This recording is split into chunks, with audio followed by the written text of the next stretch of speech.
Hi viewers, welcome to Sri Akshaya's kitchen. இன்னைக்கு நம்ம கிச்சனில் டீ டைமுக்கு பர்ஃபெக்டாக மேட்ச் ஆகிற மாதிரி டீ கேக் ரெசிபி தாங்க பார்க்க போகிறோம். இது கடையில் கிடைக்கிற மாதிரி அதே டேஸ்ட்டோட அதே சாஃப்ட்னஸோட ரொம்ப ஈஸியாக நம்ம வீட்டிலையே ப்ரிப்பேர் பண்ணிடலாம். பிகினர்ஸ் கூட ரொம்ப ஈஸியாக இதை பண்ணிட முடியும். நிறைய பேர் கேக் செய்யணும்னு ஆசைப்படுவாங்க, பட் எங்கே சொதப்பிடுமோங்கிற ஒரு பயத்திலேயே பண்ண மாட்டாங்க. பட் இந்த மாதிரி ஒரு தடவை செஞ்சு பார்த்தீங்கன்னா அடுத்தடுத்து நீங்களே செய்ய ஆரம்பிச்சிருவீங்க. ஸோ அந்த அளவு ரொம்ப ஈஸியான ரெசிபி தான் இது. எப்படி பண்ணலான்னு பார்க்கலாமா? இந்த கேக் பண்ணுறதுக்கு ஃபஸ்ட்டு நம்ம ட்ரை இன்க்ரீடியன்ஸ் எல்லாமே ரெடியாக எடுத்து வச்சுக்க போகிறோம். பார்த்தீங்கன்னா நான் இன்னைக்கு 250 ml கப்பில் 1 கப் அளவுக்கு மைதா மாவு எடுத்திருக்கேன். அதோட 2 டேபிள் ஸ்பூன் அளவுக்கு கார்ன்ஃப்ளவர், 1 டீஸ்பூன் அளவுக்கு baking powder, 1 teaspoon vanilla powder, 1 pinch அளவுக்கு உப்பு சேர்த்துக்கலாம். நீங்கள் வெனிலா பவுடர் இல்லாட்டி அதுக்கு பதிலாக நீங்கள் வெனிலா எசன்ஸ் கூட சேர்த்துக்கலாம். வெனிலா எசன்ஸ் சேர்க்கறதா இருந்தால் நம்ம லாஸ்ட்டாக சேர்த்துக்கலாம். இப்போ இதெல்லாமே நம்ம நல்லா சலிச்சு எடுத்துக்க போகிறோம். இப்போ இந்த கப்பு பார்த்தீங்கன்னா உங்களுக்கு கடைகளில் கிடைக்கும். அதுலேயே சைஸ் வரியாக வச்சுருப்பாங்க. அது 1/4 teaspoon 1 டீஸ்பூன்லேருந்து 1/4 cup, 1/2 cup, 3/4 cup, 1 cup வரைக்குமே அது செட்டாகவே வச்சுருப்பாங்க. ஸோ நான் அந்த கப்பில் இருந்து தான் எல்லா அளவுகளுமே நான் எடுத்திருக்கேன். இல்லை 250 ml கப்பில் தான் 1 cup maida, 2 tablespoon cornflour, 1 teaspoon baking powder, 1 teaspoon vanilla powder சேர்த்துருக்கேன். நீங்கள் வெனிலா எசன்ஸ் சேர்க்கறதா இருந்தால் 1 டீஸ்பூன் கரெக்டாக இருக்கும். இப்போ இதெல்லாமே நல்லா சலிச்சு எடுத்துக்கலாம். பொருளை நல்லா கலந்து விட்டதுக்கப்புறமா அடுத்ததான் நம்ம முட்டையை நல்லா பீட் பண்ணி எடுத்துக்க போகிறோம். நான் இன்னைக்கு 2 முட்டை எடுத்திருக்கேன். இப்போ இந்த முட்டையை நல்லா பீட் பண்ணி எடுத்துக்கலாம். அதாவது நல்லா நுரைச்சி வரணும். ஸோ அது வரைக்கும் நல்லா பீட் பண்ணிக்கோங்க. 1 ஸ்பீடில் வச்சு பீட் பண்ணாலே போதும். இப்போ பாருங்கள், முட்டை நல்லா நுரைச்சி வந்துடுச்சு. இப்போ இதில் நம்ம சுகர் சேர்த்துக்க போகிறோம். சுகரோட அளவு பார்த்தீங்கன்னா 3/4 கப் சுகர் கரெக்டாக இருக்கும். இப்போ அந்த 3/4 கப் சுகரை நீங்கள் மிக்ஸி ஜாரில் சேர்த்து நல்லா பவுட்ரு பண்ணி எடுத்திங்கன்னா உங்களுக்கு 1 கப் வந்துடும். ஸோ அந்த பவுட்ரு சுகரை நம்ம இந்த முட்டையோட சேர்த்து நல்லா பீட் பண்ணி எடுத்துக்கலாம். அந்த 1 கப் சுகரையும் நீங்கள் மொத்தமாக சேர்த்துறாம ஒரு 3 to 4 டைம்ஸாக ஸ்ப்ளிட் பண்ணி சேர்த்துக்கோங்க. இந்த சுகர் எல்லாமே நல்லா கரைஞ்சி வரணும். ஸோ அது வரைக்கும் நம்ம பீட் பண்ணிக்கலாம். நீங்கள் சுகராக சேர்க்கறதா இருந்தாலும் சேர்த்துக்கோங்க. ஏன்னா அது கரையிறதுக்கு கொஞ்சம் லேட் ஆகும். அதனால நம்ம பவுட்ரு பண்ணி சேர்த்துட்டோன்னா கொஞ்சம் ஈஸியாக அது கரைஞ்சிடும்.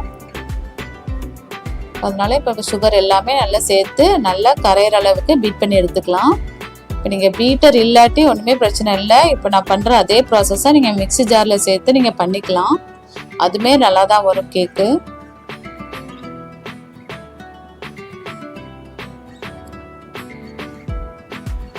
இப்போ 1 ஸ்பீட்லேருந்து நீங்கள் கிராஜுவலாக ஸ்பீடை இன்க்ரீஸ் பண்ணி நல்லா பீட் பண்ணி எடுத்துக்கோங்க.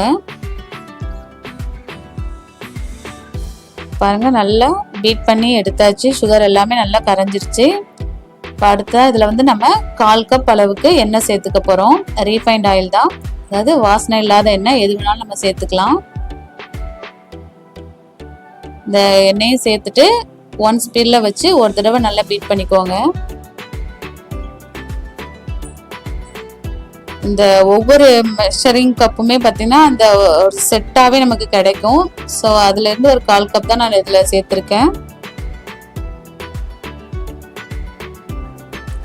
எண்ணெய் சேர்த்துட்டு நல்லா கலந்து விட்டதுக்கப்புறமா இதுக்கப்புறம் நம்மளுக்கு பீட்டர் தேவைப்படாது. இப்போ அடுத்துதான் நம்ம ட்ரை இன்க்ரீடியன்ஸ் நல்லா சலிச்சு எடுத்து வச்சுருக்கோம் இல்லையா, அதை இதோட நம்ம சேர்த்துக்கலாம். அதையும் நம்ம மொத்தமாக சேர்த்துறாம கொஞ்சம் கொஞ்சமாக சேர்த்து அதே மாதிரி ஒரு 3 to 4 டைம்ஸாக ஸ்ப்ளிட் பண்ணி சேர்த்து நல்லா கலந்து விட்டு எடுத்துக்கலாம். மொத்தமாக சேர்த்துட்டிங்கன்னா கெட்டி கெட்டியாக ஆகிடுவாங்க அங்கே. அதனால தான் கொஞ்சம் கொஞ்சமாக சேர்த்து நல்லா கலந்து விட்டுக்கலாம். இது ரொம்ப ஓவர் பீட் பண்ண தேவையில்லை. சும்மா நார்மலாக ஜென்டலாக நம்ம கலந்து விட்டாலே போதும்.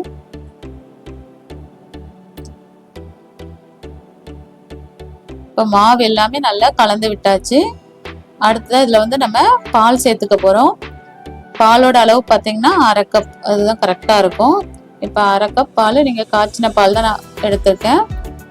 இந்த பாலோட நம்ம 1 டீஸ்பூன் அளவுக்கு பட்டர் சேர்த்துக்கலாம். இப்போ இதை வந்து நம்ம அப்படியே சேர்க்க முடியாது, பட்டரை வந்து கொஞ்சம் மெல்ட் பண்ணி சேர்த்துக்க போகிறோம். அதனால இப்போ பாலை வந்து லைட்டாக சூடு பண்ணிங்கன்னா பட்டர் வந்து நல்லாவே மெல்ட் ஆகிடும். ஸோ இப்போ அந்த சூடான பாலை இந்த மாவோட கொஞ்சம் கொஞ்சமாக சேர்த்து நல்லா கலந்து விட்டுக்க போகிறோம். மறுபடியும் நான் இதோட அளவுகள் எல்லாமே சொல்கிறேன். 250 ml கப்புக்கு 1 கப் வந்து மாவு, அதற்கு 3/4 கப் அளவுக்கு சுகர், 1/2 கப் அளவுக்கு பால், 1/4 கப் ஆயில், அப்புறம் 2 tablespoon cornflour, 1 teaspoon baking powder சேர்த்துருக்கேன், 1 teaspoon vanilla powder or vanilla essence, அதோட ஒரு பிஞ்ச் அளவுக்கு உப்பு. அடுத்ததான் இன்னொரு எசன்ஸ் சேர்க்க போகிறோம். அது என்னன்னா பைனாப்பிள் எசன்ஸ் தான். அதுவும் நம்ம 1 டீஸ்பூன் அளவுக்கு சேர்த்தா கரெக்டாக இருக்கும். இப்போ இந்த பைனாப்பிள் எசன்ஸையும் சேர்த்துட்டு ஒரு தடவை நல்லா கலந்து விட்டுக்கலாம். இப்போ நம்மளோட பேட்டர் வந்து நல்லா ரெடி ஆயிடுச்சு. இப்போ இதை நம்ம பேக்கிங் ட்ரேல ஊற்றி பேக் பண்ணி எடுத்தோன்னா கேக் ரெடி ஆகிடும். நான் இன்னைக்கு 7 inch பேக்கிங் ட்ரே தான் எடுத்திருக்கேன். அதில் நல்லா ஆயில் தடவி பட்டர் பேப்பர் போட்டு ரெடி பண்ணி வச்சுருக்கேன். இப்போ அதில் நம்ம இந்த பேட்டரை ஊற்றிடலாம். ஊற்றிட்டு 180 டிகிரி செல்சியஸில் 10 minutesக்கு ப்ரீஹீட் பண்ணி வச்சுருக்க அவனில் இதை நம்ம வச்சு ஒரு 20 to 30 minutes வரைக்கும் பேக் பண்ணி எடுத்துக்கலாம்.